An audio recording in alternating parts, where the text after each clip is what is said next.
Here are the top stories for today, April 19, 2021. More vaccine choices. The Covaxin from India's Bharat Biotech and Johnson & Johnson's Janssen jabs are the latest to get an emergency use authority from the FDA. A shift of tone, the Department of Science and Technology will now conduct clinical trials on ivermectin as a possible treatment for COVID-19. Hong Kong enforces a 2-week travel ban on 3 countries due amid reports of imported COVID-19 cases, including the Philippines. Some 1,300 workers are seen to be affected by the measure. And a beach destination in Palawan opens its doors to tourists except for those coming from the NCR Plus area.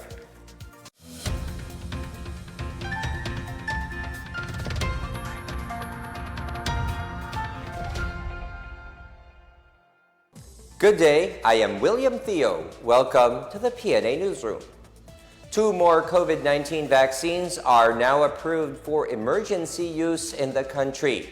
The Food and Drug Administration says it has approved the application of India's Bharat Biotech Covaxin and Johnson & Johnson's Janssen jabs for emergency use authorization. FDA Director General Eric Domingo says guidelines must be set first before the rollout of Janssen jabs. This as the United States FDA is investigating cases of blood clotting allegedly caused by Janssen vaccines.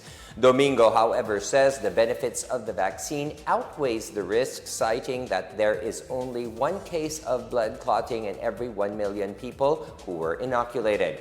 Both vaccines can be administered to people aged 18 and above. The Janssen jabs are approved for emergency use in over 40 countries. Other vaccines that have secured emergency use authorization in the country are Sinovac, Pfizer-BioNTech, AstraZeneca, and Gamaleya. Meanwhile, Sinopharm and Moderna have yet to apply for an EUA from the FDA.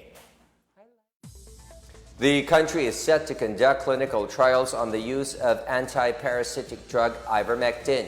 DOST Secretary Fortunato de la Peña said the clinical trial may take around 6 months, but this would be shorter if there would be many volunteers.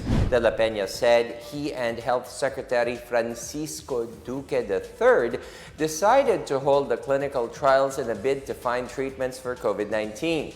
The Department of Health has allocated a fund for the clinical trials to be led by Dr. Eileen Wang of the University of the Philippines, Manila. De la Peña compared the ivermectin clinical trial to the ongoing clinical trial on the efficacy of virgin coconut oil as an adjunct therapy for COVID-19. The agency is also studying the use of Lagundi as another therapeutic that could help in the recovery of COVID-19 patients. It is also looking into the potential of an anti-dengue supplement, Tawa-Tawa, to help patients infected with the COVID virus. President Rodrigo Duterte is pleased with the pace of the country's vaccination rollout. He says it is proof that the government is doing its best to ensure that more Filipinos are protected against COVID-19. The country has reportedly administered over 1.4 million doses of Sinovac and AstraZeneca jabs to Filipinos since March. Vaccine Czar Secretary Carlito Galvez said the Philippines ranked 3rd in the Southeast Asian region in terms of COVID-19 vaccination after Indonesia and Singapore. Despite delays in the arrival of COVID-19 vaccine doses, President Duterte said the performance of Galvez is more than acceptable. The Philippines aims to secure 148 million doses of COVID-19 vaccines from several companies to inoculate an initial 50 to 70 million Filipinos this year.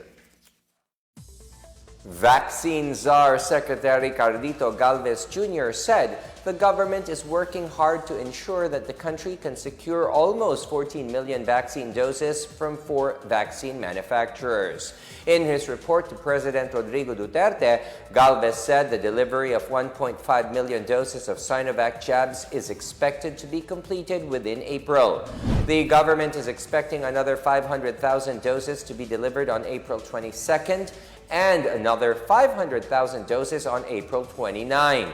An initial 20,000 doses of the Russian-made Sputnik V jabs from Gamaleya are also expected to arrive this week, while its second tranche of 480,000 doses will be delivered before the end of April. Galvez said the government is also expecting the shipment of 195,000 Pfizer-BioNTech vaccine doses by the end of April or early May. AstraZeneca vaccines may also arrive from the COVAX facility within the month. For the month of May, Galvez said the government expects at least 2 million doses of Sinovac vaccines to be delivered to the country, along with 1 to 2 million Sputnik V doses and 194,000 Moderna doses. He said the government is also working with the World Health Organization, Gavi, and UNICEF for the possible delivery of Pfizer and AstraZeneca vaccines under the COVAX facility. And in June, he said, the government expects to receive 7 to 8 million vaccine doses, which include 4.5 million doses of Sinovac, 2 million doses of Sputnik V, and 1.3 million doses of AstraZeneca.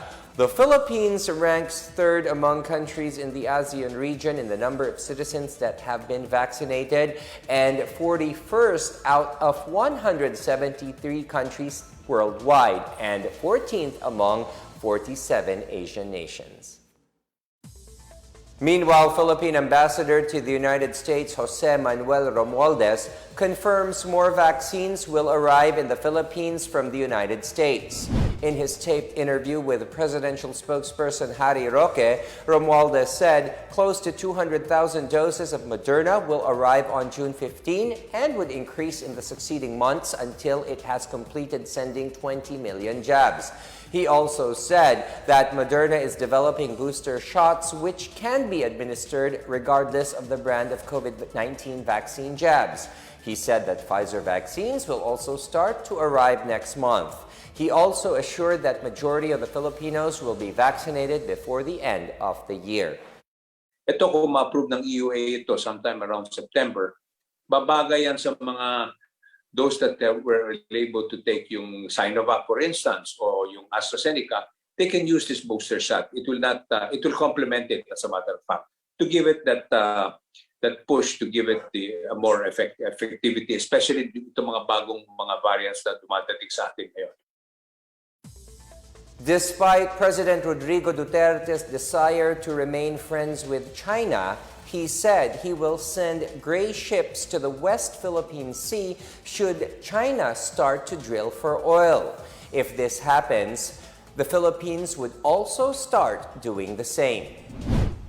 Addressing myself to the Chinese government, we want to remain friends. We want to share whatever it is. Sinabi ko naman sa inyo sa Chinese government, I'm not so much interested now in fishing. I don't think there's enough fish really to worry about. But when we start to mine, when we start to get whatever it is in the bowels of the China Sea, we will send my ships there. I will send my gray ships there to state a claim. Noon ko pa sinabi yan. Yung pagkatapos na nag-usap kami ni President Xi Jinping, na sinabi ko na I will get my oil also.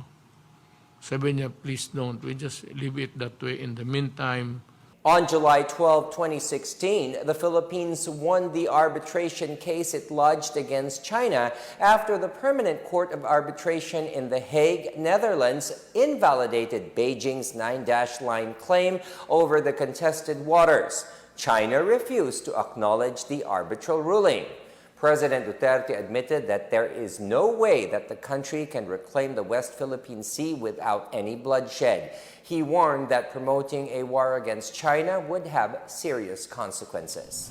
Meanwhile, presidential spokesperson Harry Roque earlier said that the president is unbothered about rumors that a group of retired and active military officers have allegedly withdrawn support for him over his supposed silence on Chinese vessels in the West Philippine Sea. Roque said President Duterte believes that the military officers would have ousted him a long time ago if they believed that he was useless. Hindi po nababahala ang presidente.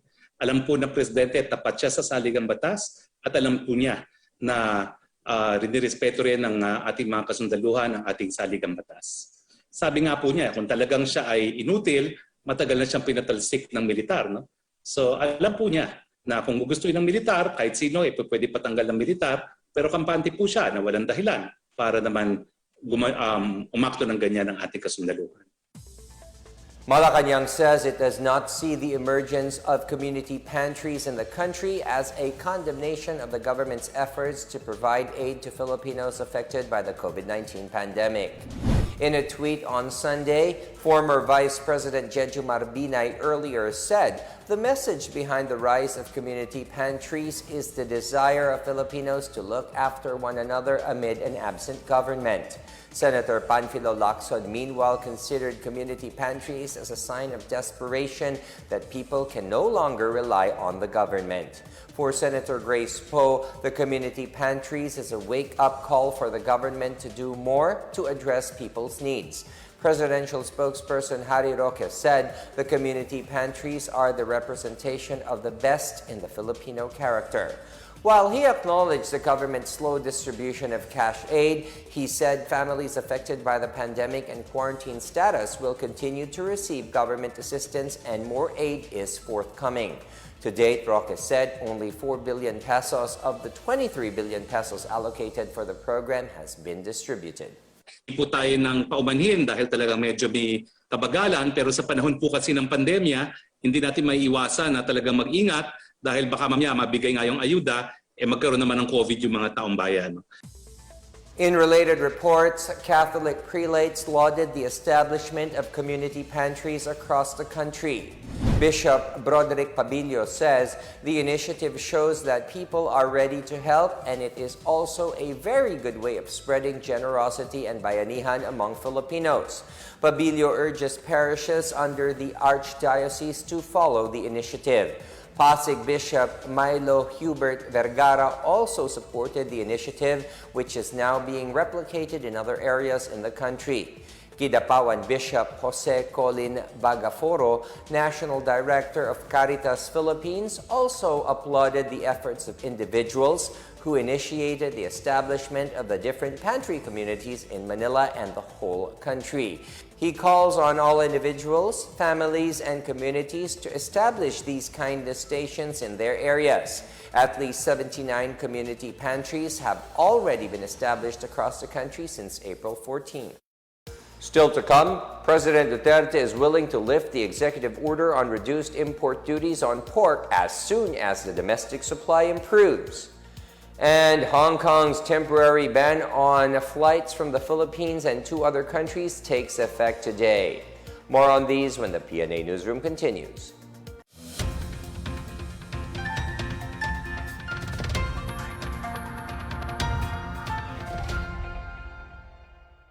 Pangalagaan ang sarili laban sa Coronavirus Disease 2019. Hanggat maaari, umiwas sa mataong lugar. Iwasang hawakan ang ilong at bibig, maging malinis sa katawan at ugaliin ang wastong paghuhugas ng kamay. Takpan ang ilong at bibig kung uubo o babahing. Umiwas sa mga taong nagpapakita ng sintomas ng coronavirus disease gaya ng lagnat, ubo at sipon. Magsuot ng face mask kung kinakailangan. Basta't sama-sama at laging handa. Kaya natin to! Isang paalala mula sa DOH, PCOO, KBP at ng himpilang ito.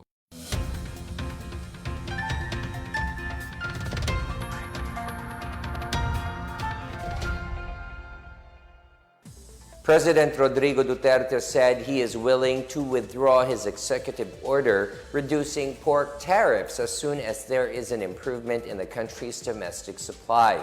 He said he understood the sentiments of senators calling to revoke his executive order. On Thursday, the Senate Committee of the Whole adopted a resolution asking President Duterte to revoke Executive Order number 128 that reduces the tariff on pork importation over concerns that lower tariff might kill the local hog industry. President Duterte assured senators that the executive order is temporary and could be lifted once prices of pork go down.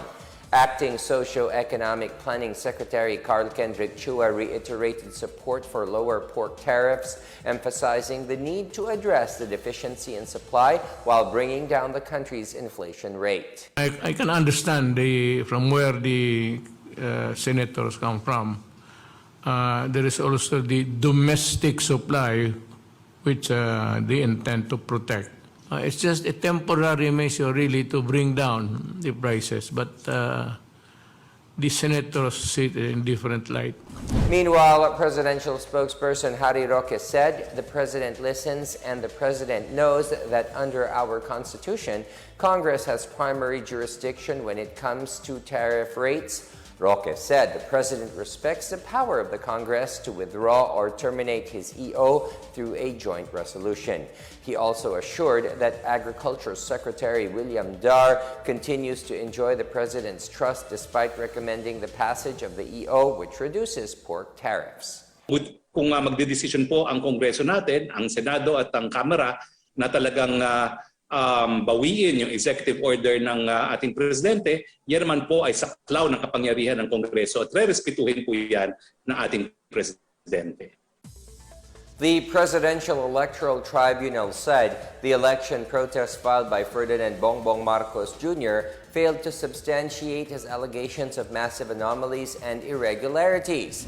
In its 93-page decision on February 16, the court said Marcos failed to make out his case since there is no substantial recovery of votes in the pilot provinces that he himself had designated. The court noted that the PET Rule number 65 provides for the outright dismissal of the protest if the protester fails to show reasonable recovery of votes after the revision and appreciation of ballots from 3 pilot areas. The Marcos Robredo case is the first election protest before the tribunal in which the recount and revision of the pilot provinces were completed. Some 1,300 overseas Filipino workers would be affected by Hong Kong's 2-week ban on flights from the Philippines, which took effect on Tuesday. The Philippines Overseas Employment Administration said also that most of the affected workers are household service workers. POEA Chief Bernard Olalia, however, assured that the temporary travel ban will not stop them from continuously processing the documents of applicants. Olalia reported that prior to the pandemic, the country is sending 13,000 OFWs to Hong Kong every month and more or less 168,000 annually. Reports said Hong Kong will ban flights from the Philippines, India, and Pakistan for 14 days starting April 20. These countries were classified as extremely high risk due to multiple imported cases, including the highly transmissible N501Y coronavirus variant.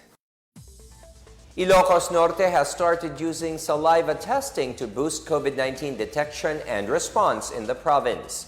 Meanwhile, Zamboanga City relaxes its border control for vaccinated travelers. More on these and other news from the provinces from Janice Cabe.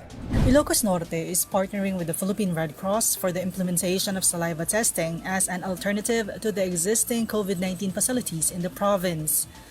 PRC in Ilocos Norte Administrator Edna Orsino said saliva tests are priced at 2,000 pesos per test, which is cheaper by 50% than swab testing. Results are expected in 24 to 48 hours. Saliva testing is accepted in provincial border checkpoints. As of March 2021, the PRC said it has already performed 2 million COVID-19 tests nationwide. In Cebu City, the city government on Monday started the inoculation of senior citizens against COVID-19 in the Northern District. The vaccination for senior citizens at the Robinsons Galleria in the North Reclamation Area and University of Cebu in Banilad went ahead as planned. Vice Mayor Michael Rama also led an initiative as part of the city's COVID-19 vaccine storm rollout program. Serwin Eviota, head of Cebu Citizens Initiative, introduced during the press conference the initiatives conceptualized by the private sector to ramp up awareness on the importance of vaccination to end the pandemic. Meanwhile, the city government of Zamboanga will no longer require a negative RT-PCR result from fully vaccinated persons who are entering the city.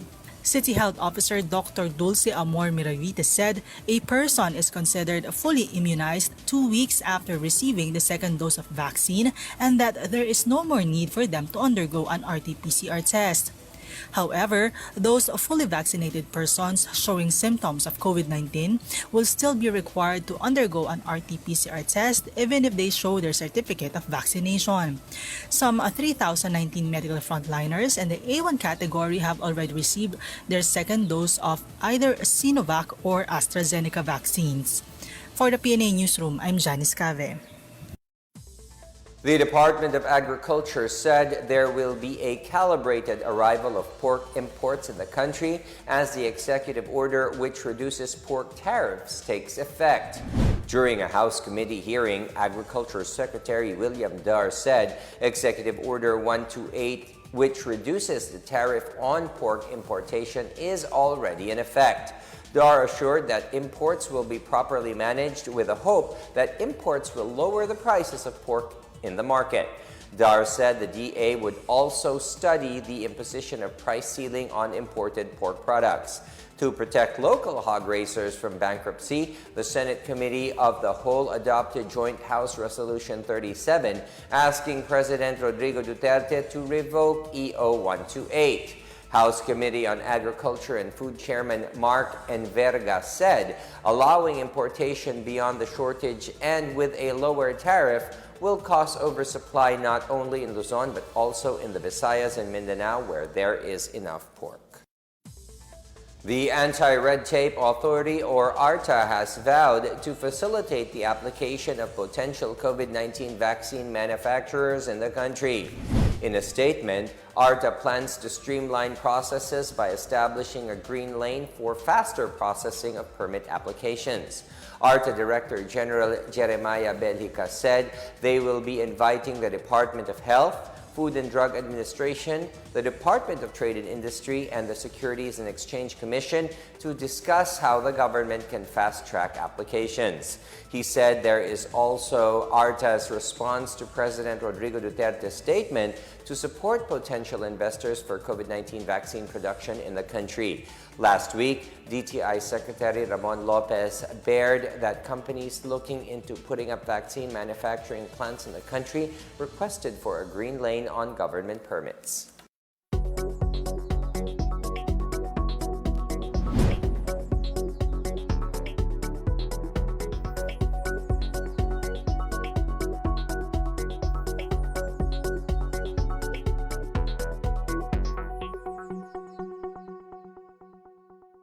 Up next, the Kalinga provincial government warns the tragic road mishap that claimed 13 lives.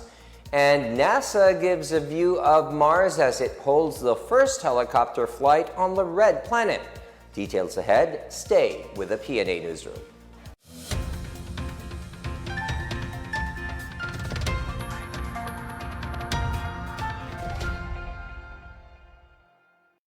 Alamin ang mga dapat gawin sa lugar ng trabaho laban sa Coronavirus Disease 2019. Ang mga kumpanya ay dapat magbigay ng face mask sa kanilang mga empleyado.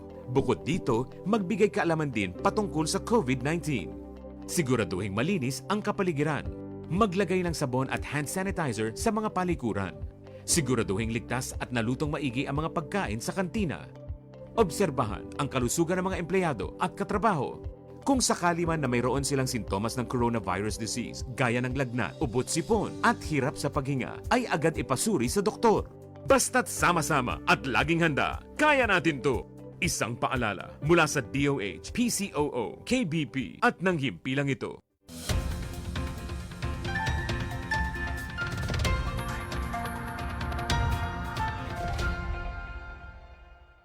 You're still watching the PNA Newsroom. The provincial government of Kalinga is grieving over the loss of 13 lives in a vehicular accident on Sunday night. In a statement, the provincial government asked the community for a minute of silence and prayer for the deceased and the bereaved families. Governor Ferdinand Tuban has instructed the Provincial Social Work and Development Office to extend all possible assistance to the families. The police said the black sports utility vehicle driven by jail officer Soy Lope Agtulao with 14 passengers fell into an irrigation canal at Barangay Bulo in Tabuk. The group were on their way to Bulo Lake when Agtulao suddenly lost control of the vehicle. 13 of them died from drowning despite the efforts of rescuers to revive them. Edith Perez survived along with the jail officer's 10-year-old child, Cyril. A Filipino company is investing about 950 million pesos in the Bangsamoro Autonomous Region in Muslim Mindanao to revive the banana industry in the region. Chris Crismundo has the story. The Regional Board of Investments of the Bangsamoro Autonomous Region in Muslim Mindanao has approved the registration of Al Muzaffar AgriVenture that would pour in 950 million pesos worth of investments in the region's banana industry. The firm, also known as the Amavi Sweet Banana, plans to establish Cavendish banana plantations in Datu Abdullah Sangki and other municipalities. The investment is expected to produce 2 million to 3.3 million boxes of bananas for export to Japan, China, and the Middle East annually. This is seen to help revive the banana industry, which has been declining due to plant disease and other factors. Meanwhile, the Bureau of Fisheries and Aquatic Resources in Central Visayas has partnered with Anti-Crime and Community Emergency Response Team or ASERT for the strengthening of the region's anti-illegal fishing campaign. BFAR 7 Regional Director Dr. Alan Poquita said ASERT members will serve as volunteer units or force multipliers and mutual partners in fishery law enforcement. One of BFAR's enforcement mandates is to prohibit commercial operators from fishing in the municipal waters. Commercial fishing boat operators are warned that they will face the consequences if they continue to violate fishery laws, including illegal, unreported, and unregulated fishing. In other news, the Department of Labor and Employment in Antique has been allocated 19 million pesos for the hiring of 4,000 individuals under the Tulong Panghanap Buhay sa Ating Disadvantaged Displaced Program, or TUPAD. Vice Governor Edgar Denosta said the workers who would be hired by the Dole Antique Provincial Office could help in disinfection and maintenance of environmental sanitation, community or backyard gardening, and other priority works identified by the municipalities. The province is also waiting for additional workers who would be hired as contact tracers under the same program. The TUPAD workers who will be hired to work for 10 days will receive a daily wage of 395 pesos. For the PNA Newsroom, I'm Chris Crismundo. In our overseas news, the U.S. National Aeronautics and Space Administration, or NASA, on Monday announced it has conducted the first helicopter flight on planet Mars.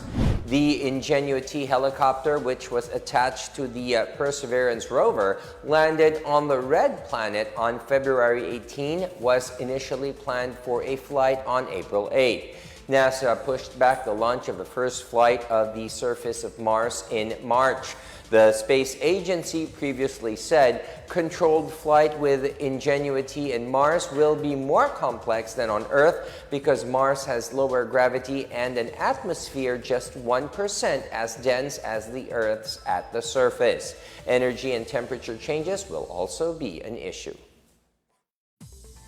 Are you ready for a summer escapade? The town of El Nido in Palawan might be your next beach destination unless you are from the NCR Plus bubble.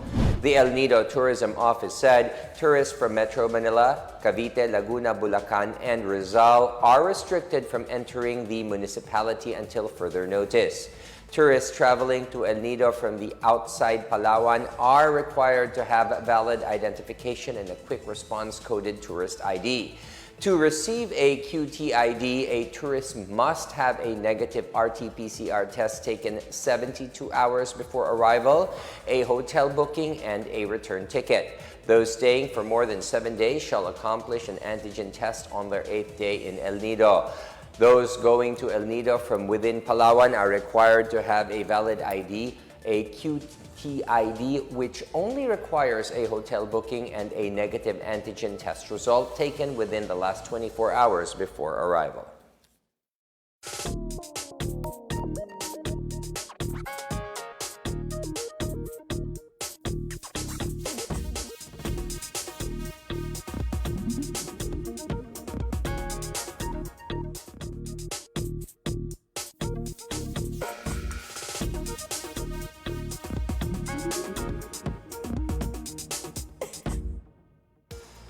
Here's another look at today's biggest stories.